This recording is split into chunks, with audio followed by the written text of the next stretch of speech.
The bombs had stopped falling. The last boat had left. In a makeshift hospital on the beaches of Dunkirk, one woman made a choice. She could have escaped. She chose to stay. This is the story they didn't want you to know. The German Wehrmacht had trapped hundreds of thousands on the beaches. The Luftwaffe circled like vultures. Men lay dying in the sand. Shadows moved in white. Nurses. They were not meant to be here. The front had found them anyway. Sister Margaret Thornton was 32. Dark hair. A pinned veil. Hands that once saved lives now trembling. The evacuation order came at dawn. All medical personnel to the boats. Immediately. The other nurses gathered their things. Margaret did not move. She looked at rows of stretchers. 300 men too wounded to walk. 300 she could not carry to the boats. The math was simple. The boats could not take them all. The beach hospital was a converted warehouse. Shattered windows. Blood-soaked floors. Smells of gangrene and salt. She had been here 6 days. 6 days of endless surgery. 6 days of impossible choices. Now they told her to leave. "Sister Thornton," the officer shouted. "Your boat leaves in 20 minutes. She kept working. Bandaging. Injecting morphine. Whispering lies about tomorrow. Other nurses filed past. Some cried. Some were stone-faced. "Margaret, please," Sister Catherine said. "You can't save them all." Margaret looked at Private Thompson. 19 years old. Stomach wound. Calling for his mother. "I can try," she said. Small craft bobbed in oil-slick water. Safety lay a few hundred yards away. She counted supplies. 4 days of morphine. Maybe 5 with rationing. The Germans were 8 miles away. The last nurse left at 11:47. She watched the boat disappear into smoke. Now it was just her and 300 dying men. Artillery started at noon. 88 screamed closer. She moved between beds like a ghost. One woman against an avalanche of suffering. Private Davies had lost both legs. He tried to smile as she changed his dressings. "You should have gone, sister," he said. "Nonsense," she replied. "Who would keep you boys in line?" Her hands shook. Morphine ran low. Bandages nearly gone. That night she heard engines. Tanks.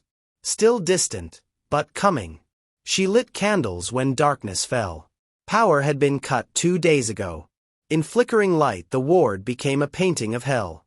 Men called out in delirium. Some in English. Some in languages she did not know. She held their hands. She fed them water. She lied about rescue coming soon. By morning 40 had died. She covered their faces. Said prayers. Kept moving. May 28th. Day 3 alone. The morphine was gone. Men screamed as she cleaned wounds with no anesthetic.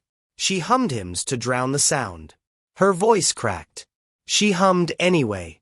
The Germans were 2 miles away. She could hear panzers. That afternoon she found Lieutenant Morrison. One hand useless. The other a blackened stump. He tried to load his revolver. "Let me help you," she said quietly. He thought she meant the gun. She took it away instead. She sat with him until fever took him at sunset. Water ran out that night. She found wine in a dusty cellar.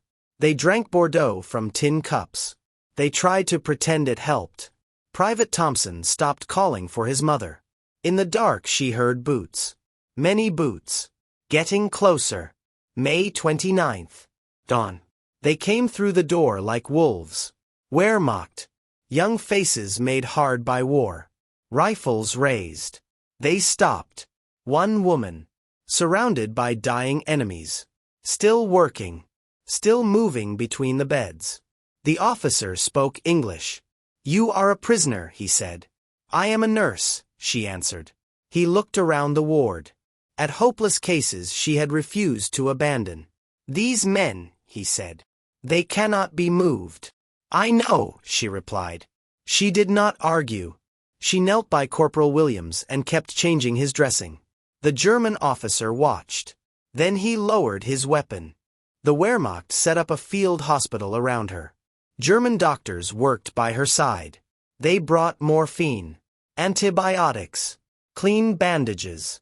For 2 more weeks she cared for soldiers who could no longer be enemies. Just boys. Dying boys who needed hands in the dark. On June 14th, the Red Cross negotiated her release. She had stayed 20 days. She saved 73 lives. She held the hands of 227 men as they died. Margaret Thornton returned to England. She never spoke publicly about Dunkirk. She never claimed a medal.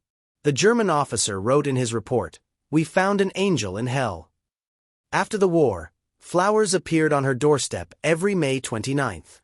No card. No name. They came for 40 years.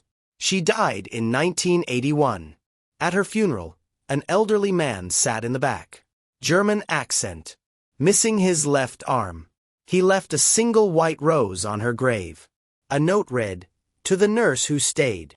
The cemetery keeper found him the next morning, sitting by her headstone, peaceful, gone. His ID said Klaus Weber, Wehrmacht veteran. In his wallet they found a faded photograph. A makeshift hospital.